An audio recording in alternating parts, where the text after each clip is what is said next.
ओम शांति। आज 14 अगस्त 2025 है और आज की दादी जी की विशेषता है कि दादी सदा ईश्वरीय सेवाओं में आगे चांस लेने वाले चांसलर बने। दादी कहते थे कि हर प्रकार की सेवा में मुझे अपने आप को ऑफ़र करना है, चांस लेना है। और जब कोई दूसरा सेवाओं में आगे बढ़ता था उसमें भी दादी बहुत खुश होते थे, उसको और आगे बढ़ाते थे। तो दादी ने आज जो दादी की विशेषताओं में आया है कि 2 प्रकार की माया से हमें बचना है ताकि हम ऐसे चांसलर बन सकें। खुद सेवा में आगे बढ़ने के लिए आता है देह अभिमान और देहधारियों में फंसना, और जब कोई दूसरा सेवा में आगे बढ़ता है तो माया ईर्ष्या के रूप से आती है। इन दोनों से बचना है। तो आइए इसके साथ साथ अपने रोज़ की अव्यक्त स्वरूप को बनाने की प्रैक्टिस के लिए सुनते हैं बाबा के अव्यक्त इशारे। मास्टर नॉलेजफुल, मास्टर सर्वशक्तिवान की स्टेज पर स्थित रहे, भिन्न भिन्न प्रकार के क्यू से निकल बाप के साथ सदा मिलन मनाने की लगन में अपने समय को लगाओ और लवलीन स्थिति में स्थित रहो तो और सब बातें सहज समाप्त हो जाएंगी। फिर आपके सामने आपकी प्रजा और भक्तों की क्यू लगेगी। बाबा अक्सर करके कहते हैं, जहाँ बाप है वहाँ बात नहीं, जहाँ बातें हैं वहाँ बाप नहीं रह सकता। क्यों?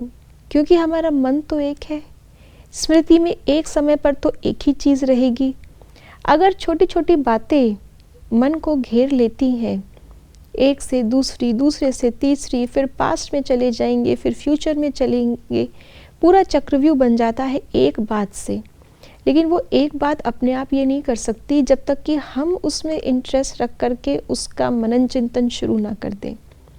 कोई भी छोटी सी बात हो गई, अपने आप से पूछें, क्या ये बात इतनी इम्पोर्टेंट है कि मैं अपने हीरे तुल्य ब्राह्मण जीवन का अमूल्य समय इसमें दूँ, इस बात को लंबा खींचूँ। समय जा रहा है, प्राप्ति बहुत करनी है, सेवा बहुत रही हुई है, तो मेरा समय अभी किस बात में जाना चाहिए। इस छोटी सी बात को क्या, क्यों कह के बढ़ाना है या इसको यहीं समाप्त करके आगे बढ़ना है, ये अपने आप से चेक करें। अगर ये हमने उस समय पर चेक कर लिया, इतना अगर हम उस समय पर, जो बाबा ने आज हमें 2 बातें कही, मास्टर नॉलेजफुल और मास्टर सर्वशक्तिवान, तो मास्टर सर्वशक्तिवान बनकर ब्रेक लगाएं अपने संकल्पों को जो व्यर्थ में जा रहे हैं, नेगेटिव में जा रहे हैं, और मास्टर नॉलेजफुल बनकर उनको चेंज करें। तो बाबा ने कहा कि अगर हम उस बात को वहीं छोड़ दें तो वो बात इतनी बड़ी है ही नहीं जो हमारे साथ आगे चले, वो वहीं ख़त्म हो जाएगी। लेकिन उसमें बल भरते हैं हमारे प्रश्न, हमारे मन की उलझनें, और वो हमें बाबा से भी दूर कर देती है। तो डबल नुकसान होता है, बाबा से भी दूर हुए और बाद में फंस के जो हमने शक्ति पहले बाबा से जमा कर ली थी वो भी कम हो गई।